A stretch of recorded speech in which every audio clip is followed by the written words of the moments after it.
Hello everyone, very good morning. मेरा नाम अरुण कुमार और आज मैं फिर आप लोगों के सामने आया अपनी स्पाइस पार्क सीरीज को कंटिन्यू करते हुए। बट स्पाइस पार्क सीरीज में कंटिन्यू करने से पहले मैं आप लोगों को फोरम डी, जो कि फोरम फॉर डेटा इंजीनियर्स है, उसका विजन आप लोगों के सामने रखना चाहता हूँ कि हम किस विजन से आगे बढ़ रहे हैं। ओके, तो हम जो है हमारे at this moment of time दो विजन है। The first one is decentralisation और दूसरा है अफोर्डेबिलिटी। एक है डिसेंट्रलाइजेशन और दूसरा है अफोर्डेबिलिटी। मैं ये दो टर्म्स यूज कर रहा हूँ, इसका मतलब क्या है? सबसे पहला डिसेंट्रलाइजेशन।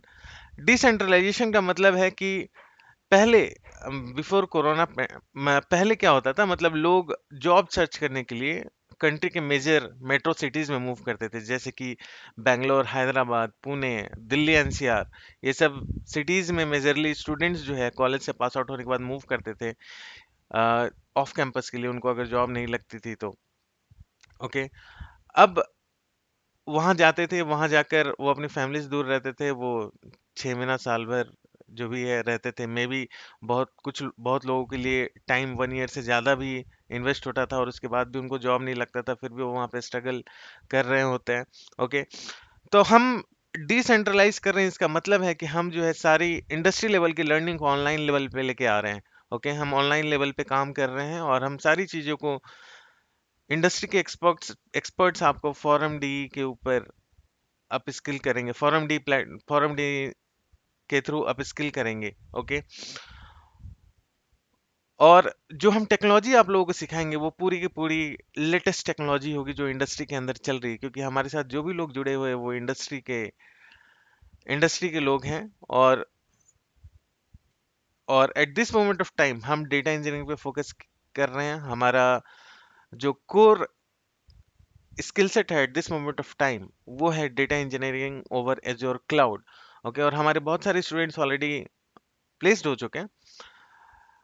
तो हमारा मेनली हमारा जो eight this moment of time core skill है वो है डेटा इंजीनियरिंग। तो हम डेटा इंजीनियरिंग को फोकस कर रहे हैं और इसको डिसेंट्रलाइज कर रहे हैं ताकि ये गांव गांव तक पहुंचे। लोग, अगर कोई गांव का बच्चा भी आईटी इंडस्ट्री में जॉब चाहता है, उसको जॉब नहीं मिल रही है, वो जॉब चाहता है, अपने आप को अप स्किल करना चाहता है इंडस्ट्री लेवल पे और उसके बाद आईटी इंडस्ट्री में जॉब करना चाहता है, तो वो गांव गांव का बच्चा भी गांव गांव अपने गांव में बैठे ही इस इन सारी टेक्नोलॉजीज को, लेटेस्ट टेक्नोलॉजीज को सीख सके और गांव बैठे ही उनको जॉब भी मिल जाए। ओके, उनको कॉल आए और घर बैठे ही वो इंटरव्यू दे सकें।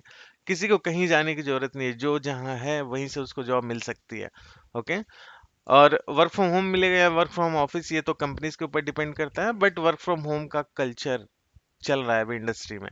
बहुत जगह हाइब्रिड कल्चर चल रहा है कि work from home plus work from office, कुछ दिन वर्क फ्रॉम होम एंड कुछ दिन वर्क फ्रॉम ऑफिस। तो हम जो है इस पूरे लर्निंग प्रोसेस को डिसेंट्रलाइज करना चाहते हैं। और दूसरा है अफोर्डेबिलिटी। हमने देखा है कि मार्केट में institutes lakhs of rupees charge करते हैं और एट द सेम टाइम वो इंडस्ट्री रिलेवेंट नहीं होता। बट हम जो स्किल आपको आप लोगों के सामने लेकर आ रहे हैं वो पूरा का पूरा इंडस्ट्री रिलेवेंट है और हाईली डिमांडिंग टेक्नोलॉजीज हैं। ओके, और हाईली डिमांडिंग टेक्नोलॉजीज हैं जो कि अगर आप सीखते हो तो आपको आपकी वैल्यू जो है मार्केट में बढ़ जाएगी। ओके, आपको नंबर ऑफ इंटरव्यू कॉल्स बढ़ जाएंगे, आपको जॉब मिलने के चांसेस बहुत हाई हो जाएंगे। ओके, तो हम इसको पूरे के पूरे को अफोर्डेबल करना चाहते हैं at a decent amount of price, not too much. Okay, और ये विजन था जो मैं आप लोगों के सामने रखना चाहता हूँ और मैं आपको बताना चाहता था कि हम इस विजन के साथ आगे बढ़ रहे हैं। और आइए अब हम अपने पाइस पार्क सीरीज को कंटिन्यू करते हैं और देखते हैं कि हमारे पाइस पार्क सीरीज में आज का टॉपिक क्या है। और पाइस पार्क सीरीज में कंटिन्यू करने से पहले ये हमारा वेबसाइट है, और अगर आप में से कोई भी इनरोल करना चाहता है तो आप जो है ये सारे नंबर्स जो यहाँ मेंशन किए हुए हैं, ये सारे नंबर्स के ऊपर आप जो है कॉल कर सकते हैं। अगर आप काउंसलिंग चाहते हैं, आपको समझ नहीं आ रहा है कि आपको क्या सीखना चाहिए, तो आपके पास ये नंबर है। अगर आपको इनरोलमेंट कराना है तो आपके पास ये नंबर है। अगर आप कोई टेक्निकल इशू फेस फेस कर रहे हैं, आप ऑलरेडी हमारे स्टूडेंट्स हैं, तो आपके पास ये नंबर है। इस नंबर पर कांटेक्ट करके आप अपनी इशू को सॉल्व करा सकते हैं।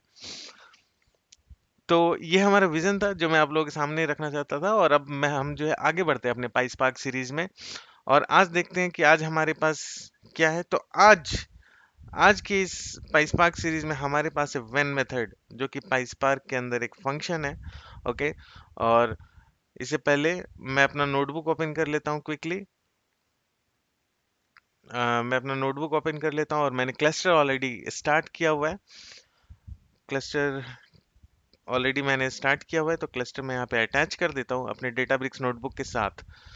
मैं क्लस्टर को अटैच करता हूँ। ये मैंने रैंडम कोड लिखा था, इसको मैं डिलीट कर देता हूँ। आई डोंट, मुझे इसकी ज़रूरत नहीं है।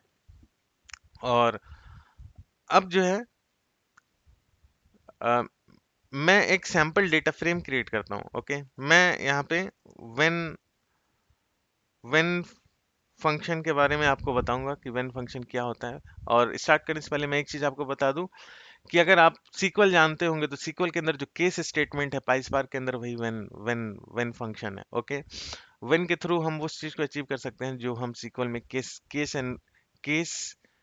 Case and when. Okay, case के साथ व्हेन लगता है कि जब कुछ कंडीशन सेटिस्फाई होता है तो उस कॉलम के अंदर ये वैल्यू जानी चाहिए। उसी टाइप से पाइस्पार्क में ये व्हेन फंक्शन है कि अगर कोई कंडीशन सेटिस्फाई होता है तो मेरे उस कॉलम के अंदर क्या वैल्यू वैल्यू जानी चाहिए, वो चीज़ हम डिफाइन करते हैं इस व्हेन मेथड से। अभी हम करते हैं इसको। तो इस व्हेन मेथड पे आगे बढ़ने से पहले सबसे पहले मैं एक सैम्पल डेटा फ्रेम क्रिएट कर लेता हूँ। डेटा फ्रेम वगैरह के बारे में ऑलरेडी मैंने आपको बता चुका हूँ। तो मेरे पास एक सैम्पल कोड है जिसके थ्रू मैं एक sample data frame quickly create करूंगा उसको यूज करके। ये कोड आप लोगों के पास भी होगा, मैं ये काफ़ी टाइम से यूज़ कर रहा हूँ। तो ये मेरे पास एक सैम्पल कोड है जिसे मैं क्विकली जो है एक sample sample data frame create करता हूँ। ओके, और इस कोड को मैंने रन किया और जैसा कि आप देख सकते हैं मेरे स्क्रीन शेयर है, राइट साइड है। जैसा कि आप देख सकते हैं कि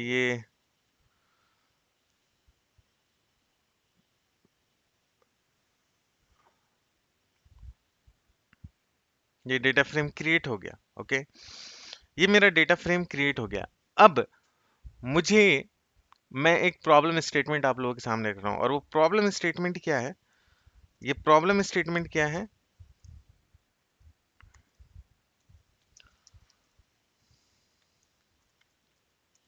ये प्रॉब्लम स्टेटमेंट क्या है?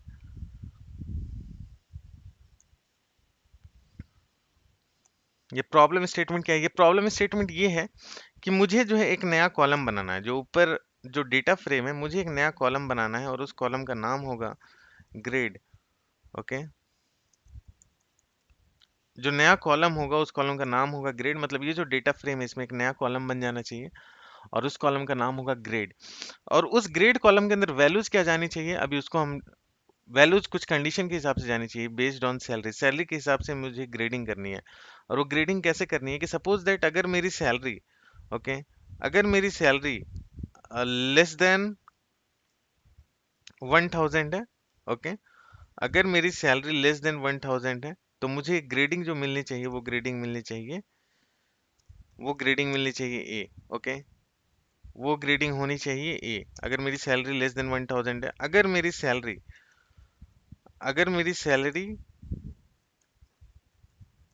2000 और 3000 के बीच में है, ओके, 2000 और 3000 के बीच में है, तब मेरी जो ग्रेडिंग होनी चाहिए वो ग्रेडिंग होनी चाहिए बी।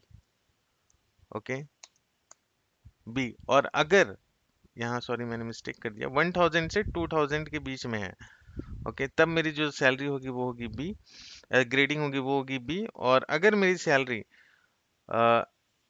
इन दोनों में से कोई भी कंडीशन को सेटिस्फाई नहीं करता है, ओके, इन दोनों में से कोई भी कंडीशन को अगर सेटिस्फाई नहीं करता है सैलरी कॉलम, तब क्या होना चाहिए? मतलब अदरवाइज, अदरवाइज क्या होना चाहिए? अदरवाइज होना चाहिए सी।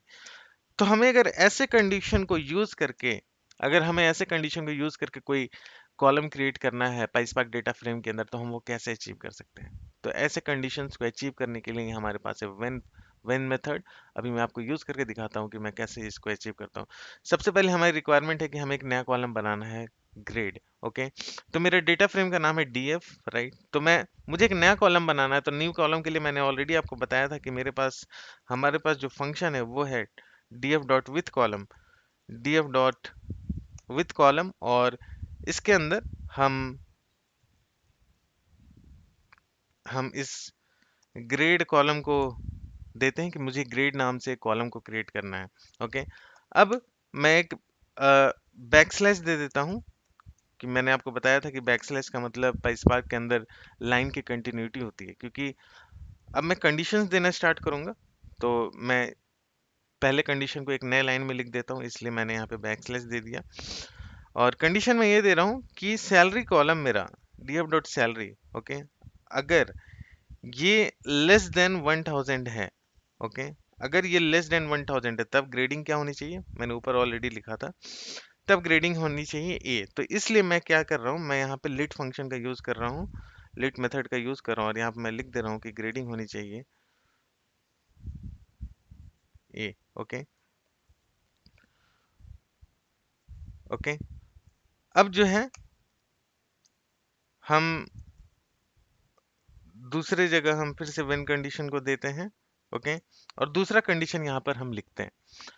यहाँ पर अब हम दूसरा कंडीशन लिखेंगे और इसको मैं थोड़ा इस तरीके से अरेंज कर देता हूँ, दो ब्रैकेट, क्योंकि मुझे दो कंडीशन देने हैं इसलिए मैंने वहाँ पर दो ब्रैकेट दे दिया है। और यहाँ पे मैं एंड दे देता हूँ क्योंकि मुझे दो कंडीशन लिखना है। तो पहला कंडीशन मैं यहाँ पे मेंशन करता हूँ, df dot salary, df dot salary, df dot salary is less than, is greater than equal to 2000, okay, and df dot salary is less than equal to 3000, okay। ये पहला कंडीशन है और ये दूसरा कंडीशन है। जब ये दोनों कंडीशन सेटिस्फाई हो, ओके, जब ये दोनों कंडीशन सेटिस्फाई हो मतलब सैलरी इसके या फिर इसके 2000 से 3000 के बीच में या फिर इक्वल टू हो, दो 2000 या 3000 के इक्वल टू हो या फिर 2000 3000 के बीच में हो, तब हमें जो है वहां पे लिट देना है। और ये लिट देना है बी, मतलब उस कॉलम में मुझे बी वैल्यू को इंसर्ट करना है, ओके, ग्रेड कॉलम के अंदर। अब जो है मैं यहाँ पे तीसरा कंडीशन दे रहा हूँ और मेरा तीसरा कंडीशन है अदरवाइज, ओके, अदरवाइज अगर इन दोनों में से कोई भी कंडीशन सेटिस्फाई नहीं होता है तब मुझे क्या करना है, अगर इन दोनों में से कोई भी कंडीशन सेटिस्फाई नहीं होता है तो मुझे क्या करना है, मुझे उस कॉलम के अंदर एक नई वैल्यू डालनी है और वो वैल्यू है मेरी सी, ओके, और सी है।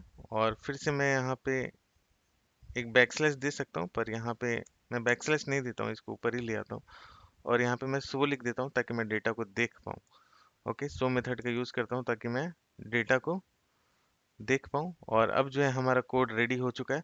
अब मैं इस कोड को रन करता हूँ और देखते हैं कि हम रिक्वायर्ड आउटपुट यहाँ पे पाते हैं कि नहीं, ओके। लाइन नंबर 2 पे इनवैलिड सिंटेक्स दिखा रहा है। एक मिनट में चेक करता हूँ क्या इनवैलिड है यहाँ पे।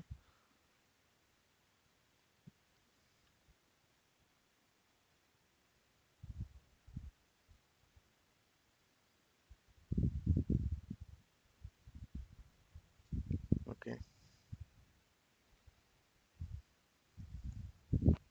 ओके, यहाँ पे कॉमा मिसिंग था। व्हेन, व्हेन जो है PySpark dot SQL functions module का पार्ट है।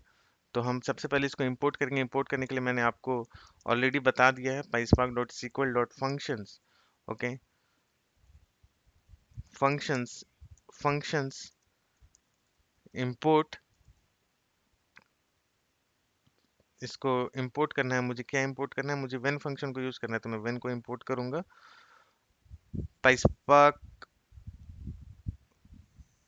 ओके, यहाँ पे स्पेलिंग मिस्टेक है, FUNC functions import when, PySpark dot SQL dot functions module से मैंने व्हेन को इंपोर्ट किया और इंपोर्ट करने के बाद अब मैं इस कोड को रन करता हूँ और अभी भी ये एरर दे रहा है।